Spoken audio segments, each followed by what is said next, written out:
Hello everyone, welcome back to our primary closet, which is now primed and painted.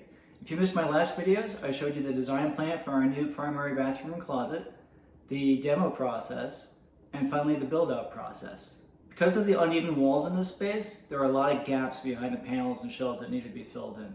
And in this video, I'm going to show you how I filled in those gaps using wood filler, filler rods, and caulking, then sanded the whole space down and primed and painted it. I can't wait to add the final details, primarily adding the clothing rods and the dresser handles, so we can finally move into our new closet space.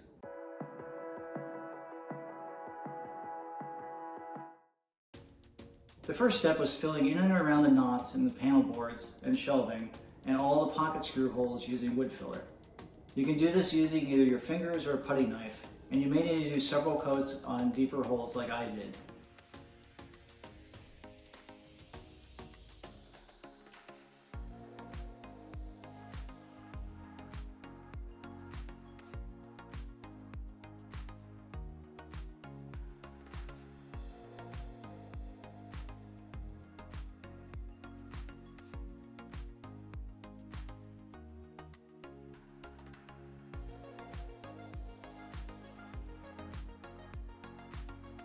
So the next step is going to be adding some of this filler rod behind those gaps between the shelving and the walls. I've got 3 different sizes here, 3/8 inch, 1/2 inch, and 5/8 inch.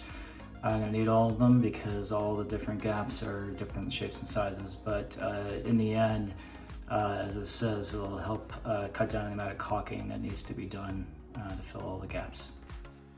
I found the filler rods to be easy to use in corners and tighter spaces, but much harder to install behind the shelving where it kind of floats.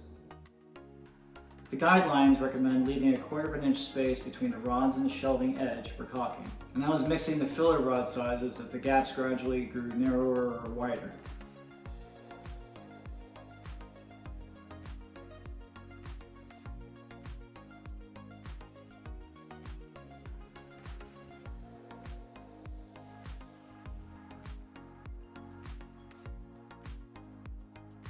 On one wall, there were areas behind the dresser, a couple of shelves, and the top shelf where the filler rods simply weren't wide enough.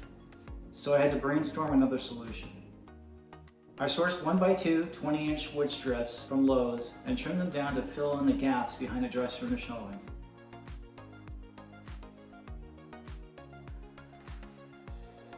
There was also a long gradual gap behind the top shelf that ranged from a 1/4 inch to a full inch. For this gap, I used the long wood strip that had served as a support piece holding up the former closet shelf.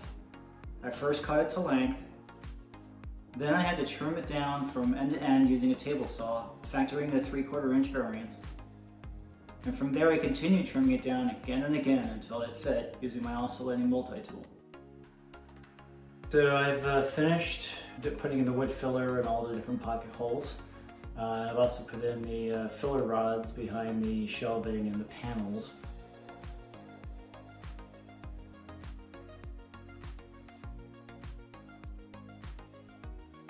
And here you can see some of the examples of where I had to be creative and use some additional wood strips to fill in the gap because the filler rod simply wasn't going to be thick enough. So this all had to be custom cut. With all the large gaps filled, I switched to caulking all the gaps.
A nice trick you can do is if you have a crack or a gap behind the shelving that's too big just to use your finger on, is put a bunch of the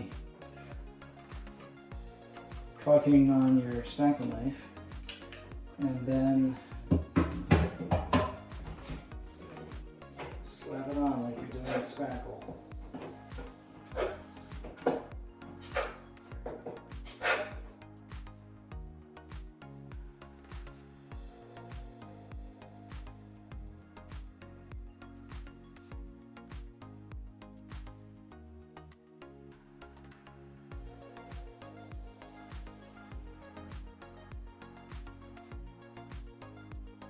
So at this stage, I finished filling in all the gaps behind the shelves and the paneling with caulking. It took a lot more caulking than I was expecting, even with the filler rods, but there were a lot of big gaps that need to be filled in.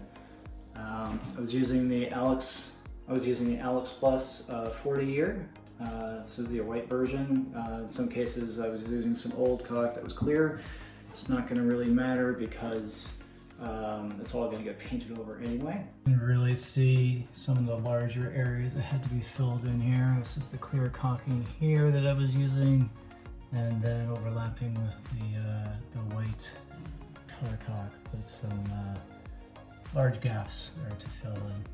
And this was the worst of the gap filling I had to do. This is between 3/4 of an inch and an inch wide gap.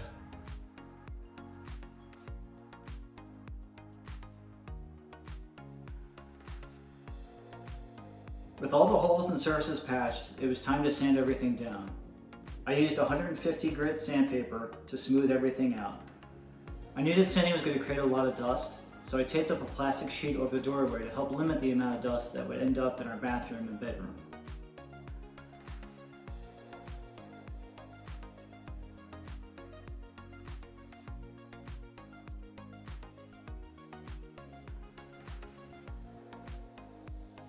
As expected, there was an enormous amount of dust in the end. The plastic sheet definitely helped limit the dust spread and sped up the cleanup process. Now I'm ready to start priming the space. We still haven't figured out the paint color we want to go with yet, but at least want to get the old wood primed so we can get to that next stage. Before I started priming or painting, I laid out some contractor paper to protect the floors.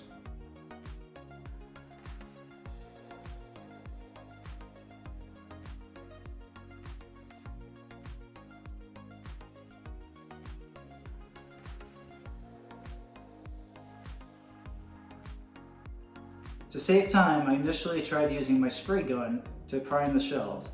However, that approach didn't work. The shelves were just too close together, and I kept on having to tilt the spray gun on its side. So I switched to using a mini roller instead, which did the trick.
After applying a second coat of primer, I sanded the room down again using 180 grit sandpaper.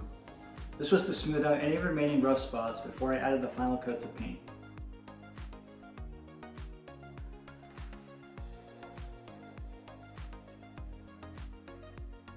So this is the Valspar Ultra White Eggshell Finish paint I'm going to use on the primary closet.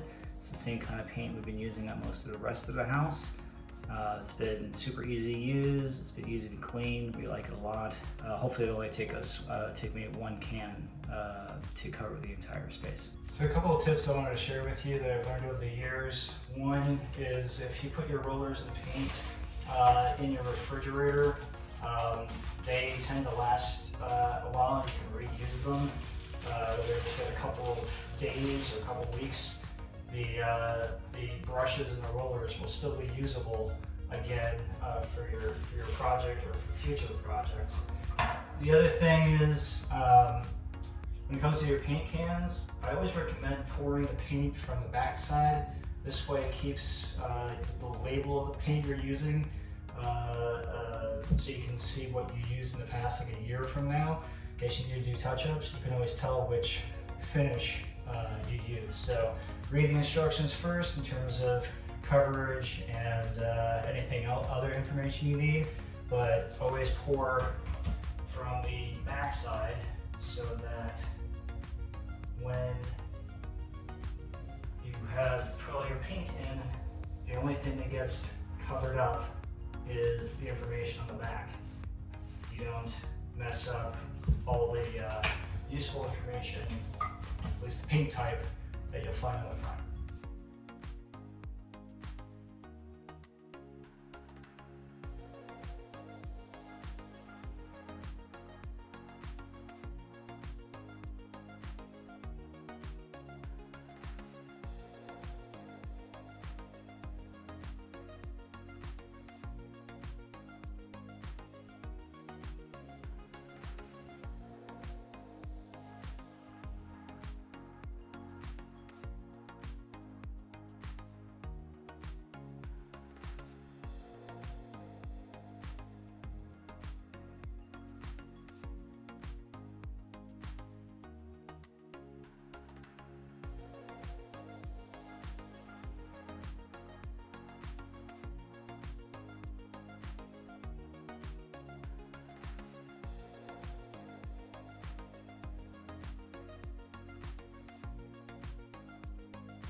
It ultimately took 2 coats of paint to get the job done. Once the room was painted, I added some baseboard trim to the bottom of the dressers.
So now, finally I have the room fully painted, it's done. Really excited to get to this stage.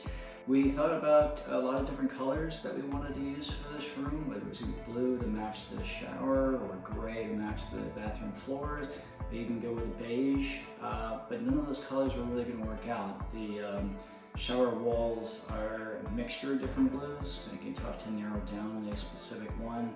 And even if the tile floors we have in the bathroom, it's a French gray tile. It goes between gray and brown, and nothing was really going to match right. So we ultimately went with the ultra white, which is consistent with the rest of the house. It looks great with the rest of the bathroom, which is also important. Added some base board trim around the bottom of the bureaus, but otherwise left the rest of the paneling as is. So that's it for this video. In the next one I'm going to show is the final reveal. We obviously still have a few, or I still have a few things to wrap up here with the closet rods.